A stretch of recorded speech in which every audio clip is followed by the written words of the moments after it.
Price lord. Welcome to private சாமியல்.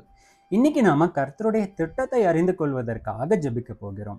ஆதியாகமம், யாத்ராகமம் ரெண்டுத்துலேயும் ஒரு இன்சிடென்ட்டை நம்ம கம்பேர் பண்ணும்பொழுது கர்த்தருடைய திட்டம் என்ன, கர்த்தர் சூழ்நிலைகளில் எப்படி செயல்படுகிறார் அப்படிங்கிறது நமக்கு புரியும்.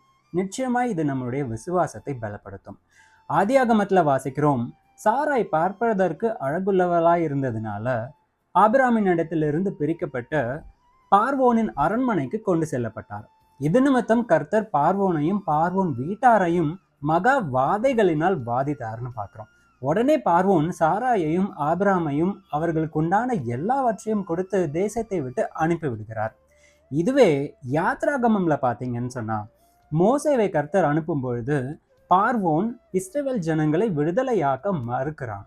கர்த்தர் பார்வோனின் இருதயத்தை கடினப்படுத்தினார்னு பார்க்கிறோம்.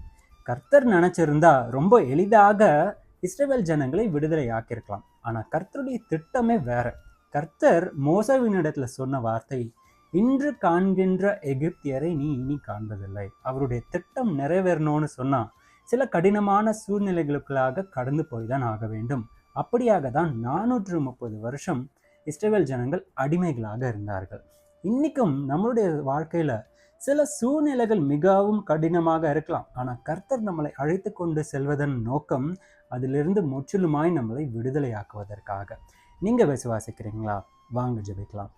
கர்த்தாவே, இந்த ஜெப வேலைக்காக நன்றி. உங்களுடைய வார்த்தைகளை கொண்டு பேசின கிருபைக்காக நன்றி செலுத்துகிறோம். எங்களுடைய சூழ்நிலைகள் மிகவும் கடினமாக இருந்தாலும் நாங்கள் விசுவாசிக்கிறோம் ராஜா, நீர் எங்களுடைய சூழ்நிலைகளில் செயல்பட்டு கொண்டிருக்கிறீர். உங்களுடைய திட்டத்தை எங்களுக்கு வெளிப்படுத்தும்படிக்காகவும் எங்களை பலப்படுத்தும்படிக்காகவும் நாங்கள் விசேஷமாய் ஜெபிக்கின்றோம். உங்களுடைய வார்த்தைகளை கொண்டு எங்களை பலப்படுத்துங்க. உங்களுடைய நாமத்தை மகிமைப்படுத்துகிறோம். மீட்பர் இயேசுவின் மூலம் ஜெபம் கேளும் எங்கள் ஜீவனுள்ள நல்ல பிதாவே. ஆமென். God bless you.